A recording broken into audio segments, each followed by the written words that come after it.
Sababu yangu ya kwanza, umri aliotaja kwamba yeye anataka miaka 28 range hiyo mpaka, ila mimi na miaka 22. Kwa hiyo sijafikia vile vigezo anavyomtaka huyo mwanamke wa dreams zake. Mimi sijafikia. Alafu kitu kingine, pia sijavutiwa naye. Yaani hata kama asingetaja huo umri, no, sio type yangu. Umemsikia lakini mrembo wangu alichoongea. Yeah, nimemsikia. As I told before kwamba ameongea kwa nafasi yake naye. So, unajua kila mtu ana chaguzi zake.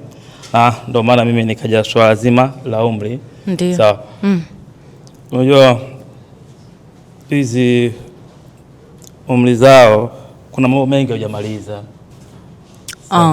Ndio maana unataka mtu mkubwa. Alafu ndio maana nikwambia story past ya story yangu kulikuwa kuna nyingi changamoto. Age kama hizi. That's why.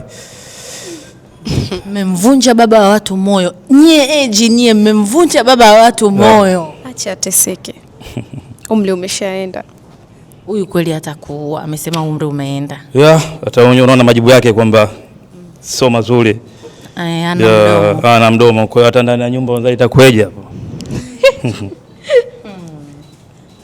Ni kweli.